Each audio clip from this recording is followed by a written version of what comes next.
जय मसीह की प्रियों, आपका स्वागत है।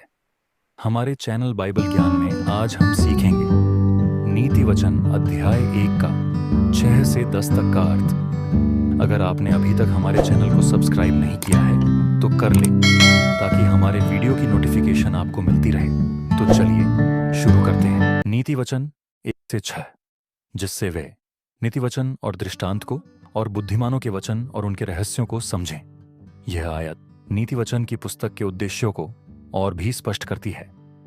यह बताती है कि इस पुस्तक को पढ़ने से लोग निम्नलिखित बातों को समझने में सक्षम होंगे। नीति वचन, यह शब्द जीवन के लिए व्यावहारिक और नैतिक मार्गदर्शन को दर्शाता है।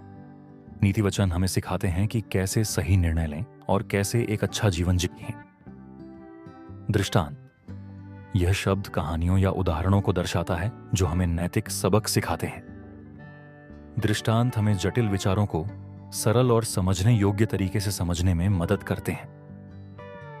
बुद्धिमानों के वचन, यह शब्द बुद्धिमान लोगों के ज्ञान और सलाह को दर्शाता है। बुद्धिमानों के वचन हमें जीवन के बारे में बहुमूल्य अंतर्दृष्टि प्रदान करते हैं। उनके रहस्यों को समझें। इसका मतलब है कि नीति वचन की पुस्तक बुद्धिमान लोगों की बातों में छुपे हुए गहरे अर्थ को समझने में सहायता करती है। इस आयत से हम यह समझ सकते हैं कि नीति वचन की पुस्तक केवल सलाह का संग्रह नहीं है, बल्कि यह बुद्धि और समझ का एक गहरा स्रोत है।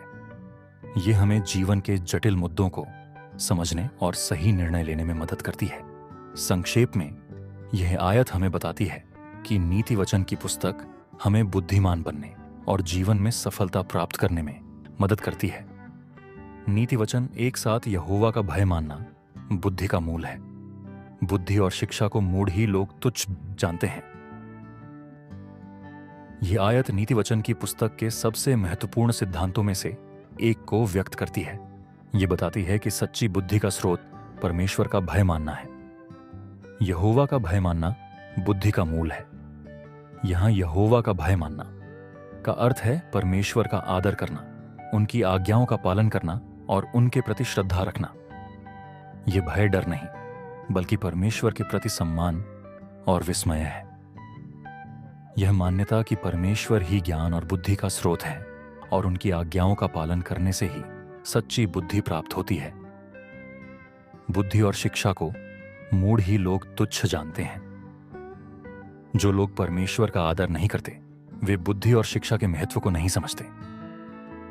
मूढ़ शब्द उन लोगों को संदर्भित करता है जो अज्ञानी और मूर्ख हैं। ऐसे लोग अपनी अज्ञानता में बुद्धि और शिक्षा को नकारते हैं और अपनी मनमानी करते हैं। इस आयत का तात्पर्य यह है कि सच्ची बुद्धि केवल ज्ञान और कौशल प्राप्त करने से नहीं आती, बल्कि परमेश्वर के प्रति श्रद्धा और उनके मार्ग पर चलने से भी आती है।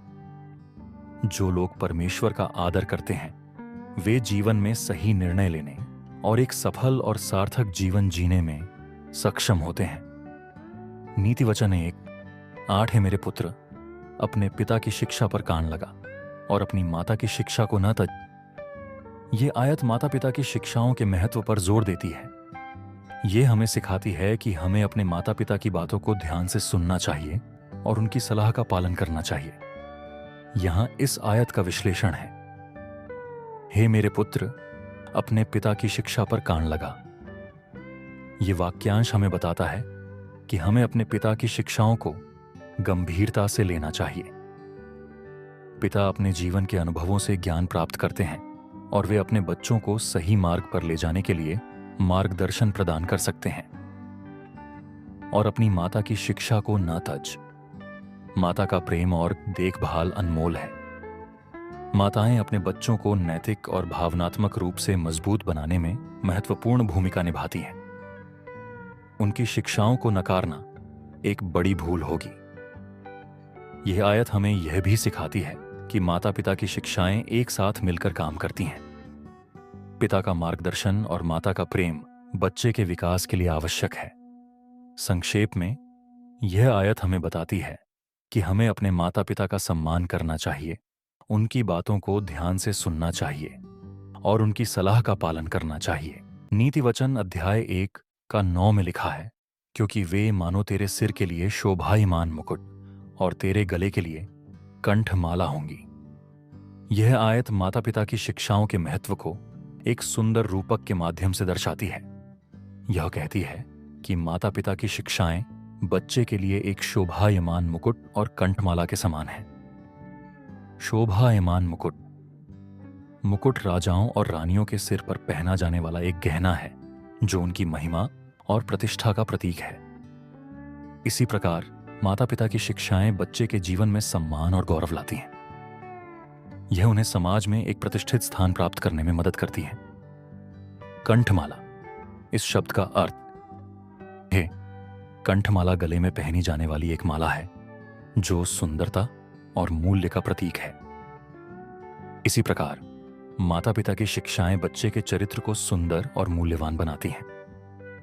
यह उन्हें नैतिक और आध्यात्मिक रूप से मजबूत बनाती है। इस आयत का तात्पर्य यह है कि माता पिता की शिक्षाएं बच्चे के जीवन के लिए एक अनमोल उपहार हैं। यह उन्हें सफलता, सम्मान और एक अच्छा चरित्र प्राप्त करने में मदद करती है। संक्षेप में, यह आयत हमें बताती है कि हमें अपने माता पिता की शिक्षाओं का सम्मान करना चाहिए और उन्हें अपने जीवन में अपनाना चाहिए। नीति वचन 1:10 में लिखा है, हे मेरे पुत्र, यदि पापी लोग तुझे फुसलाएं तो उनकी बात न मानना। यह आयत हमें चेतावनी देती है कि हमें पापियों के बहकावे में नहीं आना चाहिए। हे मेरे पुत्र, यदि पापी लोग तुझे फुसलाएं, यह वाक्यांश हमें बताता है कि पापी लोग हमें गलत काम करने के लिए फुसलाने की कोशिश कर सकते हैं। वे हमें लुभाने के लिए झूठ, चापलूसी और झूठे वादे कर सकते हैं, तो उनकी बात न मानना। यह वाक्यांश हमें बताता है कि हमें पापियों के बहकावे में नहीं आना चाहिए। हमें उनकी बातों को अनसुना करना चाहिए और सही रास्ते पर चलना चाहिए। इस आयत का तात्पर्य यह है कि हमें हमेशा सतर्क रहना चाहिए और गलत लोगों से दूर रहना चाहिए। हमें अपनी बुद्धि और विवेक का उपयोग करना चाहिए और सही निर्णय लेना चाहिए। आज के लिए बस इतना ही। अब मिलते हैं हमारे दूसरे वीडियो में। God bless.